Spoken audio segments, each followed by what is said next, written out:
I would describe Phil as a leader through his actions and behaviors, as a mentor and a colleague, and example of how to be a good clinician. A person of integrity and honesty, and a giving person. First and foremost, family man. My dad loves his family. It's always been central to his life. I would say faith, family, and what he's done for his career has always been kind of core to who my dad is. So Phil grew up in Springfield, which is southwest Minnesota, small town. His dad was a doctor. I've heard the story many times. He grew up thinking that's what he wanted to be, was a doctor. And then my dad left Springfield and went to St. Thomas Academy, which I think if you ask him, he would tell you was a formative experience, military high school. For me, it explains a lot about the way that he is. He's a very disciplined person. He's a very tidy person. And then the University of Minnesota Medical School, and then a Mayo Clinic for anesthesia.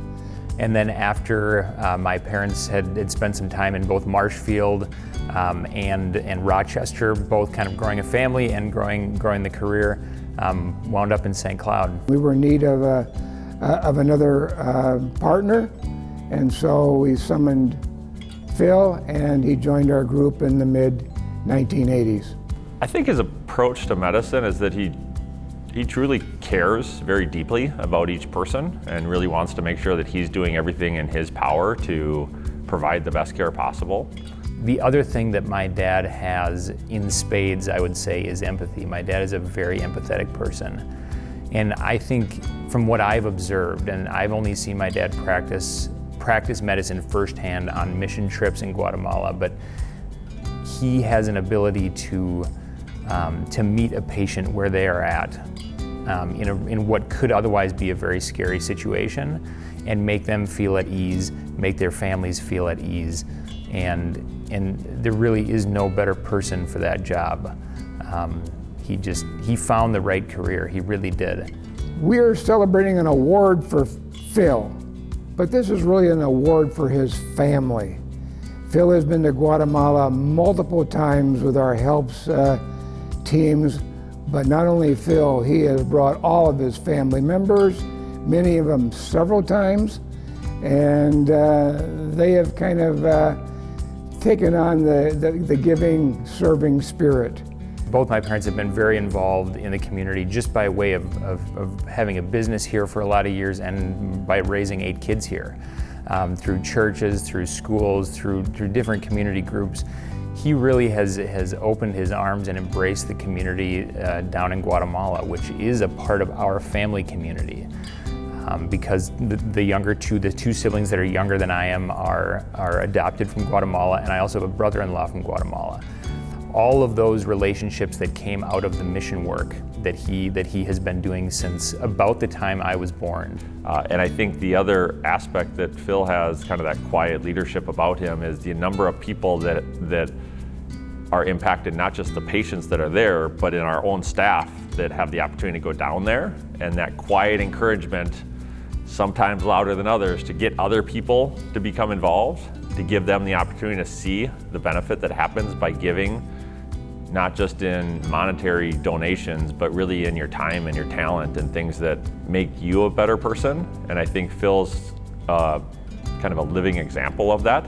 I think people respect him professionally, both in the operating room and outside the operating room in the larger community, because of his commitment to doing right by other people and doing right by what he values.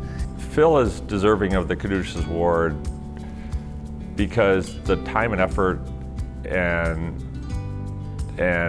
programs that he's helped to develop have a lasting impact that go way beyond individual patients.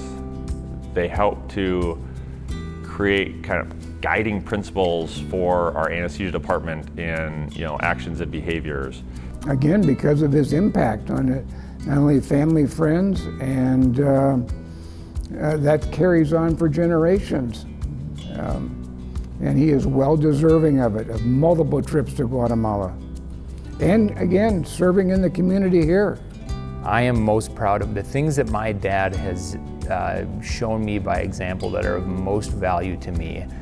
are his commitment to his craft, right, to being a learner and being the best physician that he can be for a lot of years, and the love that he showed along the way for his family, and in particular for my mom. My mom told me once upon a time that she thought that the greatest accomplishment that her and my dad achieved together was that they raised kids that like each other. And we do. We're very close. We just love each other, and we still, to this day, we take every opportunity we can to get together, to stay in touch, to understand what's going on in each other's lives, and my parents really planted that seed. A very altruistic person, and he showed that example to his family, his friends. He's been a blessing to a lot of people. Phil, I just personally want to say congratulations on this Caduceus Award.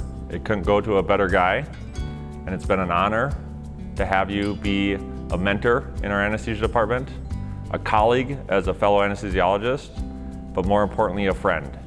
Phil, you're an incredible friend and colleague, and there's nobody more deserving of the Caduceus Award than you. Congratulations.